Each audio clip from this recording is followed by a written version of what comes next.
And this particular chapter that I'm going to talk about today, chapter 7, is called the Parable of the Phantom City, or the Parable of the Conjured City, depending on what translation you're looking at. And we've skipped chapter 6. The reason for that, for those of you who are reading it all, is that 6, 8, and 9 are kind of similar. So I'm going to group them together and talk about this one separately. So the title of the chapter, as I mentioned, is the Parable of the Phantom City, but that particular parable is a fairly small part of the entire chapter when you look in terms of number of pages. It's about a fifth, the last fifth of this chapter is about that.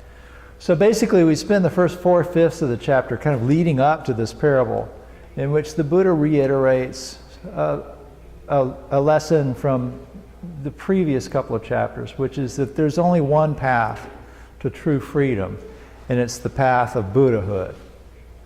So the meaning behind the parable really isn't too much different from the ones that I talked about last time I was here, but there are some important differences and kind of new things we can learn from this chapter.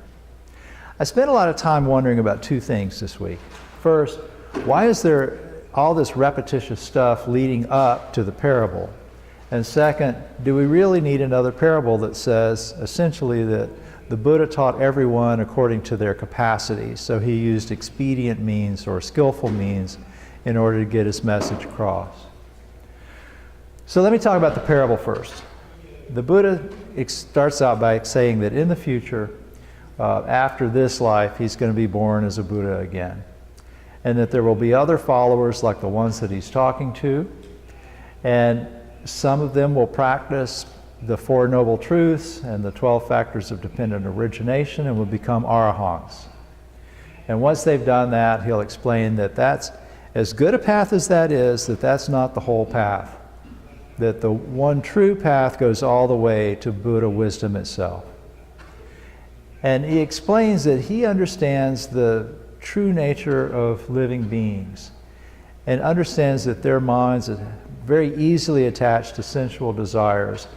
And so he teaches nirvana in a way that it can be easily accepted and as preparation for the path to Buddhahood. So he compares this to a group of people who have decided that they're going to travel this long, arduous journey to a place where there's a really wonderful treasure. And so they're going to travel this road that's thousands of miles long. And the road is not only long, but it's steep and it's treacherous, it's difficult, it goes through a wasteland. So this road itself is a very fearful place. And these people are being led by a guide who's very wise and very familiar with the road. He's traveled it himself many times. He knows where you have to go to get where you want to be on this road. And so about halfway to the end, the people are exhausted and afraid. And they don't feel like they can go any farther. They want to turn back. But the leader says it would be a real shame if they were to miss out on this great treasure that they're moving toward. And so to keep them engaged, he conjures this city. He's kind of a magical guy, and he conjures this city that's just up ahead. And it's a beautiful place with a lot of opportunities to rest and recover and all of this sort of thing. And so he says, look, just over the next rise, there's this beautiful city. You can go and you can rest and you can relax and you'll feel better. So just keep going just a little bit. And so hearing this, they press forward and they get to the city and they're having a great time in this wonderful place. But the city is an illusion.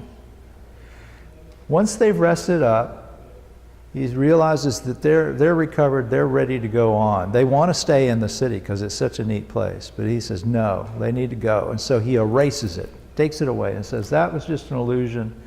Now you need to move on to the real treasure. And so having taken this time to recover, they're able to go forward toward this wonderful treasure that's at the end of the road.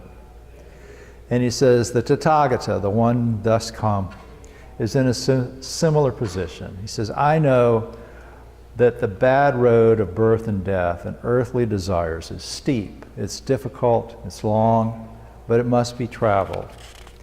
And he says that if living beings knew that there was only one road, and that it was that long and that it was that hard, that they would give up before they even got started. But if they can make it to the first road, to nirvana, they'll be close enough to Buddha wisdom that they can complete the journey. So I think this kind of helps complete the idea of skillful means that we've been talking about. The first paths are, the Buddha, when the Buddha taught initially, he talked about the Four Noble Truths and the Eightfold Path, and this is a way to purify your mind of all the processes that bring you back to suffering. And then the second path is the path to the realization of emptiness, so you can kind of move closer toward Buddhahood yourself, but you don't make that available to others. And then there's the Bodhisattva path, where you become completely awakened, but for the benefit of others. He says those are great, but they're not the final goal. The final goal is to yourself be a Buddha. So let me move back a little bit to my first question, which is, what is the point of the other 4/5 of this chapter? If you read it, you see it's very repetitious. It gets kind of hypnotic. When I was first looking at it, I was looking at it at school, reading it on my phone, and I thought my phone was messed up, that it kept going back over the same thing over and over again. But each time it's a little bit different. It's kind of repetition. It sort of brings you into this world of the Lotus Sutra, where the Buddha is talking about things that happened over a really vast period of time. And I mean vast as in inconceivably vast. He's leading into this by talking about a teaching that was given many, many ages ago. And he uses a kind of this poetic method of repetitiousness to get the mind opened up to the idea of time as being something really inconceivable. So I was kind of trying to think of something that I could talk about that would give you a sense of where the Buddha was going with this, that you could kind of relate to. So imagine you went to Daytona Beach, and that you could gather up all the sand at Daytona Beach, and you could count every grain. And so you'd come up with a number, a trillion or something. And then you took that number and you went to that many more beaches, and you gathered up all the sand and you counted all those grains. Then you'd have another number that's hugely more. I mean, I can't even get my head around the concept of how many grains of sand are in a bucket, much less in a beach, or a beach full of, beaches squared. That kind of number is just impossible for the human mind to really kind of relate to. But that's what he's talking about. And he says, this has happened over this period of time that's this long. That number times kalpas. A kalpa is a measurement of time that is beyond measuring. It's eons and eons. The universe that we live in is estimated to be between 13 and 14 billion years old. And that period of time would fit well within the bounds of a kalpa. I heard it explained once by a Dharma teacher who said, if you took a mountain the size of Everest made out of granite, and once every thousand years wiped it with a silk cloth, a kalpa would be the amount of time it would take to wear it down to nothing.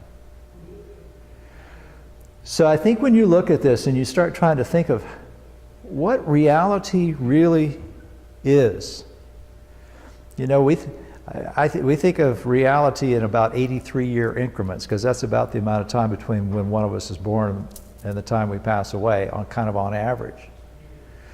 But the truth is so much huger than that.